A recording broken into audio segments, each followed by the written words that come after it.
저는 지난 영상에서도 말했듯 다시 한번 상방 가능성을 말씀드렸고 이후 비트코인은 또다시 큰 상승을 만들어냈습니다. 시장에서는 여전히 숏을 얘기하는 사람들이 많았지만 저는 59K 부근부터 롱 포지션을 유지했고 현재까지 약 여러 차례에 걸쳐 분할 익절을 진행한 뒤 남은 물량은 지금까지 그대로 보유하고 있습니다. 그리고 이번에는 조금 다른 선택을 했습니다. 롱 포지션을 정리하지 않았고 대신 헤지 숏 포지션을 추가했습니다. 왜일까요?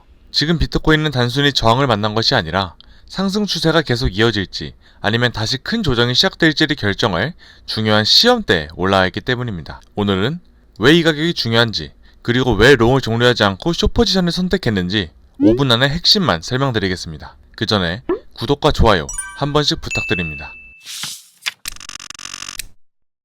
먼저 시장 구조부터 보겠습니다. 단기적인 흐름부터 보면 비트코인은 아직도 이전 영상에서 설명했던 상승 마켓 구조를 그대로 유지하고 있습니다. 이 구간은 마켓 스트럭처 기준 상승 구조에서 저점을 높여가는 HL 구조를 마지막으로 형성했던 자리입니다. 따라서 현재 이어지고 있는 상승 구조와 추세를 계속 유지하기 위해서는 이 구간에서 매수 흐름이 계속해서 이어져야만 합니다.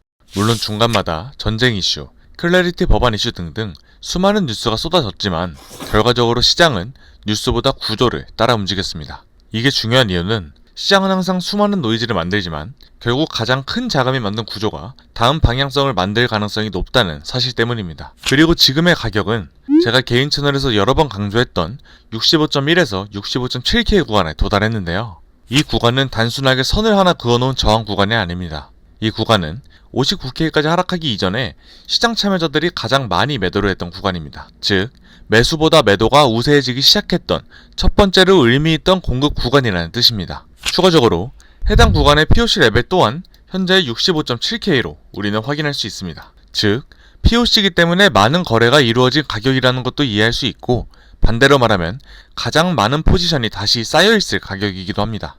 따라서 이 가격까지 다시 한번 상승을 야기한다면 매수와 매도의 강한 충돌이 다시 발생할 확률이 높아집니다.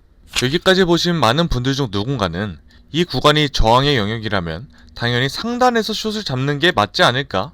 라고 질문을 줄 수도 있는데요. 하지만 저는 그렇게 접근하지 않았습니다. 그 이유의 첫 번째는 오더플로우 데이터입니다. 최근 65.1K 부근에서부터 큰 규모의 에스크 유동성이 등장했고 실제로 그 자리에서 시장의 매도 의지가 존재한다는 것이 확인됐습니다. 그리고 이후 프로파일 기준으로 가장 많은 거래가 체결됐던 레벨 또한 65.7K 부근입니다. 즉 해당 구간에서 매도 측이 다시 한번 매도에 참여할 자리가 차트에서만 확인할 수 있는 이 상단 구역이 아니라 차트에 보이지 않았던 65.7K에서 65.1K 구간의 가능성이 높다는 뜻이 됩니다. 그래서 저는 해당 데이터와 근거들을 기준으로 조금 더 빠르게 진입하는 대신 손절은 짧게 리스크도 작게 가져가는 전략을 선택했습니다. 그리고 여기서 가장 중요한 질문이 하나 있습니다.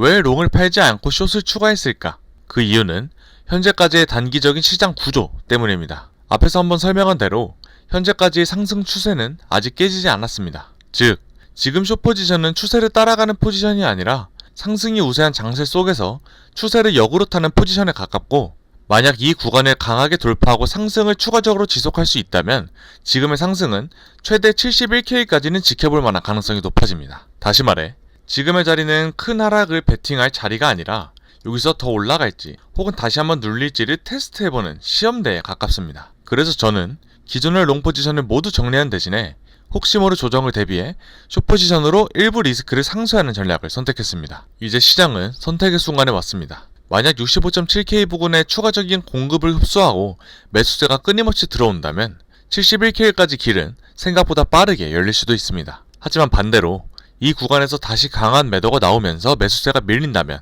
당분간은 다시 박스권이나 조정이 이어질 가능성도 충분히 존재합니다. 그래서 지금 방향을 단정하기보다는 누가 이 가격을 이겨내는지부터 지켜봐야 할 구간입니다. 마무리로 결국 중요한 것은 예측이 아니라 대응입니다. 지금은 상승 추세가 어느 정도 살아있는 상태에서 가장 강한 공급이 들어올 구간을 시험하고 있는 자리.